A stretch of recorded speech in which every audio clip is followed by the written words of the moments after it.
Hi, I'm Jason Kay from Levels Properties. Today I'd just like to share with you a quick tip around fire protection in a commercial conversion.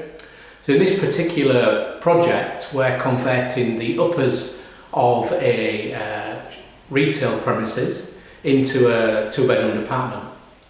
One of the issues we have with this is that the downstairs retail area of the property is currently leased to a Grade A tenant, and what we don't want to do is try to get in there and rip all their ceilings down, all their shop fittings, etc., to apply another level of plasterboard to the existing ceiling, which is what we're required to do to provide 60-minute fire protection between the retail part of the conversion and the uppers, which are residential. Now, double boarding ceilings is the normal way to do this, but as I say, it's very difficult and really it's an impossible task. So if we were looking at this project and thinking that was the only option, then it could tear us off the project altogether.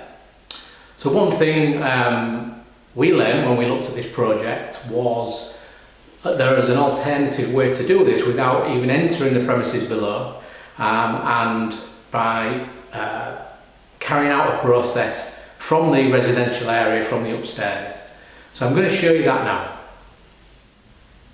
Okay, so the way we do this from upstairs without disturbing the tenants underneath is to lift the floorboards, and what we're going to do is we're going to suspend some insulation between the floorboards, and this will fully comply with fire regulations and provide 60 minutes of fire protection.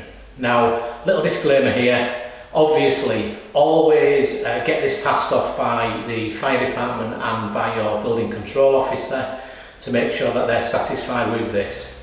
But the product that I'm going to show you today and the alternative products to that, there are a number, all provide certificated fire protection, and the spec sheet will confirm that these do in fact meet the requirements of 60-minute fire protection.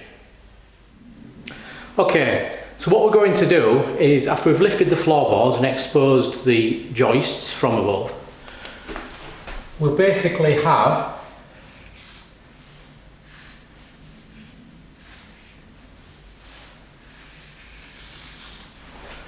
this scenario.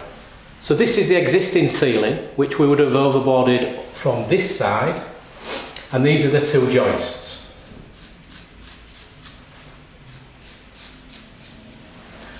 What we're going to do is we're going to take 50mm galvanised wire mesh or chicken wire, and we're going to fold that into here, such like that. So it's tight up against the beams and tight up against the lower floor. We're then going to staple this into the joist to hold it in place. On the spec sheet for the product you use, the insulation product, you will find details of how far that stapling has to be, or the maximum has to be. So this is going to securely fix this in place to the joists.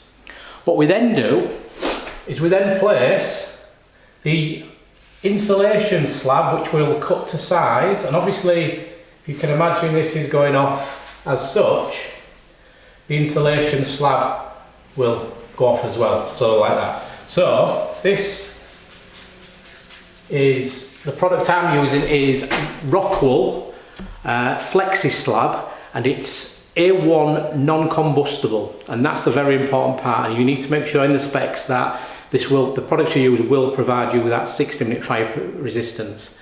To give you some idea of cost, the materials for this whole two-bedroomed flat, it's quite a large flat, will have cost around maximum of £600. So it's not an expensive job to do. There's obviously some labour there to lift all the floorboards, put it in place, staple it, and put the floorboards back down again.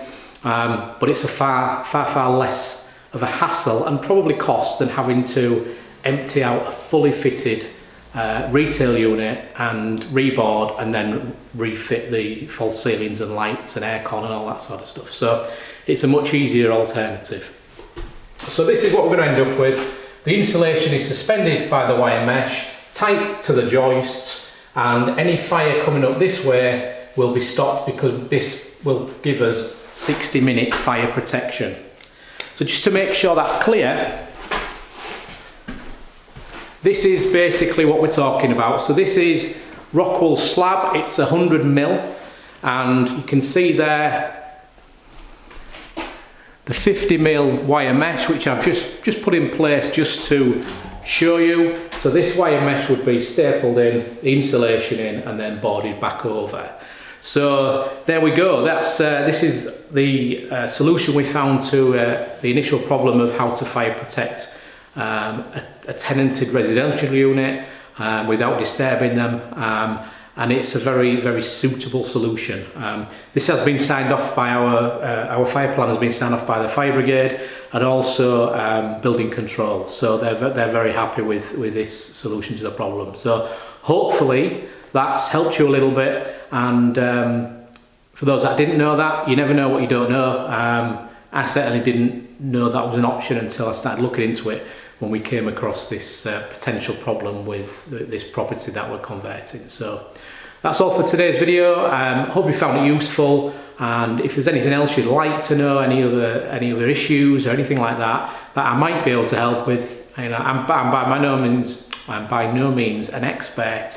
I'm literally, you know, pretty recent into commercial conversions, so I'm trying to share what I learn with everybody else out there. No hidden agenda. So if I can help, just give me a shout. Thanks very much.